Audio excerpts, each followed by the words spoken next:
Assalamualaikum warahmatullahi wabarakatuh. Perkenalkan, nama saya Sinta Novita Sari dari kelas IATC, NIM 53020210022 dalam mata kuliah Al-Quran.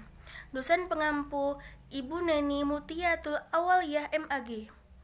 Di sini saya akan menjelaskan penafsiran dari surat Al-Fatihah ayat 1 sampai 7 guna memenuhi tugas ulangan akhir semester.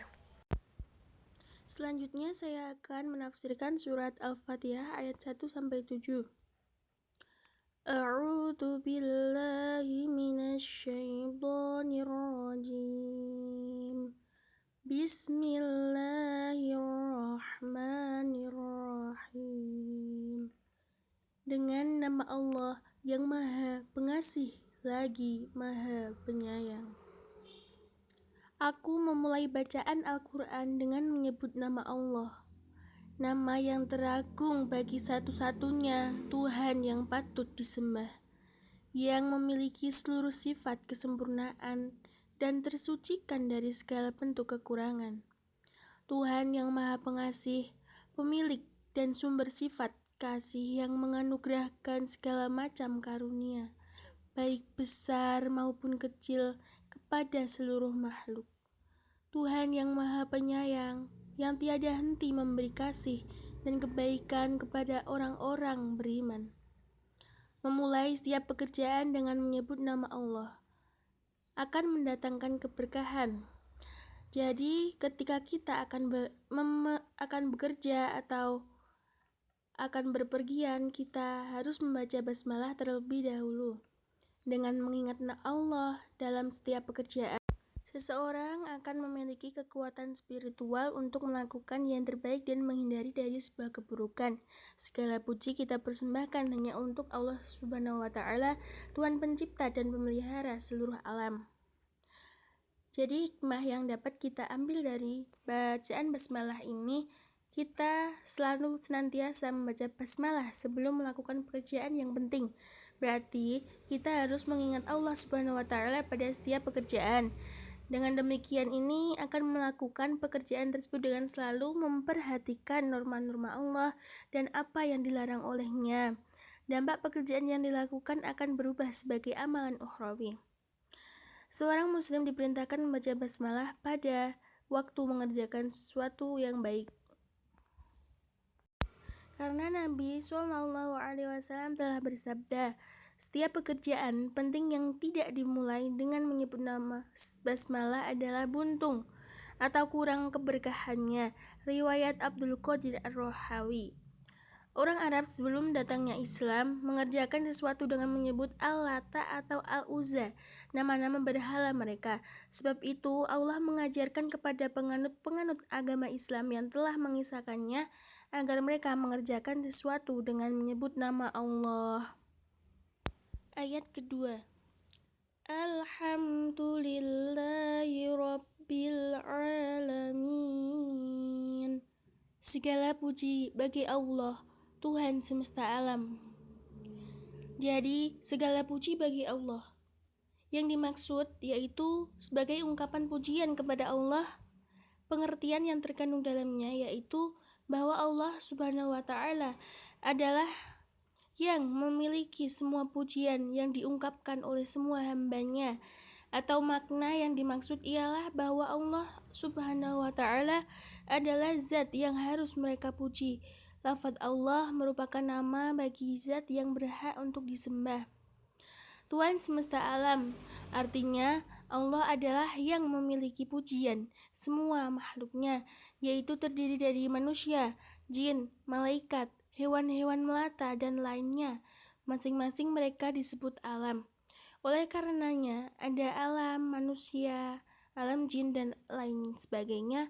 Lafaz al-alamin merupakan bentuk jamak dari lafaz alam, yaitu dengan memakai huruf ya dan huruf nun untuk menekankan makhluk berakal atau berilmu atas yang lainnya. Kata alam berasal dari kata alamah, tanda, mengingat ia adalah tanda bagi adanya yang menciptakannya. Ayat ketiga. Ar-Rahmanir-Rahim. yang Maha Pengasih lagi Maha Penyayang. Dialah Allah yang Maha Pengasih, pemilik dan sumber sifat kasih.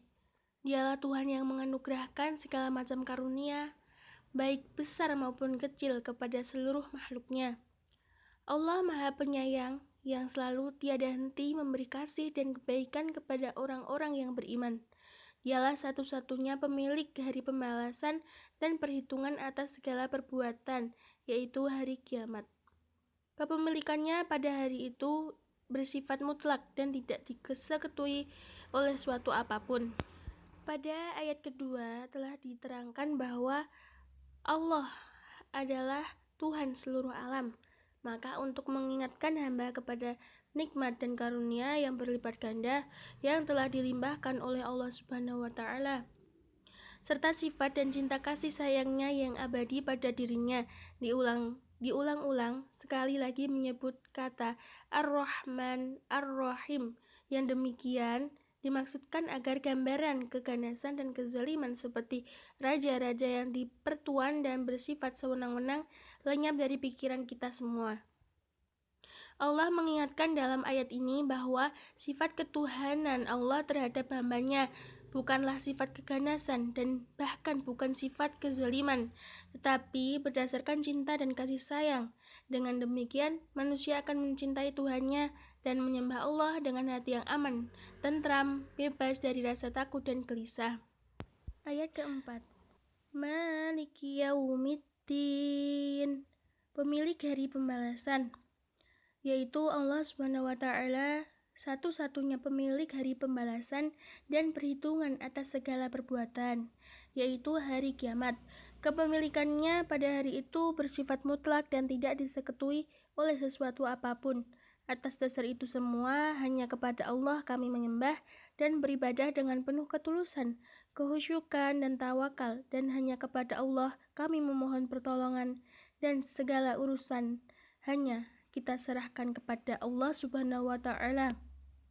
Sesudah Allah menyebutkan beberapa sifat-sifatnya, yaitu Tuhan seluruh alam yang Maha Pengasih dan Maha Penyayang, maka diiringi dengan menyebutkan satu sifatnya lagi, yaitu menguasai hari pembalasan.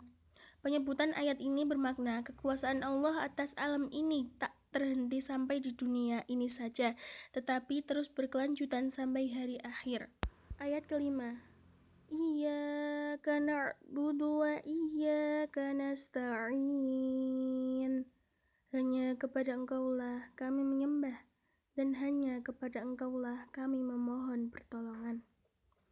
Kita sebagai orang Islam wajib menyembah hanya kepada Allah Subhanahu wa Ta'ala, dan ketika kita sedang kesulitan, kita wajib menyembah dan memohon pertolongan kepada Allah Subhanahu wa Ta'ala. Tidak boleh menyembah atau meminta pertolongan kepada selain Allah Subhanahu wa Ta'ala. Ayat ke-6, Ihdinas syiratal mustaqim, tunjukkanlah kami ke jalan yang lurus. Yang berarti, bimbinglah kami ke jalan yang lurus, yang akan dijelaskan pada ayat berikutnya, ayat ke-7. Ayat ke-7, Syiratal ladzina an'amta 'alaihim ghairil maghdubi 'alaihim waladdallin, yaitu jalan orang-orang yang telah Engkau beri nikmat kepadanya, bukan jalan mereka yang dimurkai, dan bukan pula jalan mereka yang sesat. Jalan yang ditempuh oleh orang-orang yang telah Engkau beri nikmat dari hamba-hambamu yang penuh hidayah, seperti para nabi, para siddiqin atau pencinta kebenaran, para syuhada dan orang-orang yang soleh. Mereka adalah teman terbaik, bukan jalan orang yang Engkau murkai, yaitu orang-orang yang mengerti kebenaran tetap tidak mau mengikutinya, seperti orang-orang Yahudi, dan bukan pula jalan yang ditempuh oleh orang-orang yang tersesat dari jalan yang benar, yaitu orang-orang yang tidak menemukan jalan yang benar karena keteledoran mereka dalam mencari kebenaran dan mencari petunjuk seperti orang Nasrani. Sekian penafsiran surat Al-Fatihah ayat 1-7. Apabila ada kesalahan, mohon maaf yang sebesar-besarnya. Wassalamualaikum warahmatullahi wabarakatuh.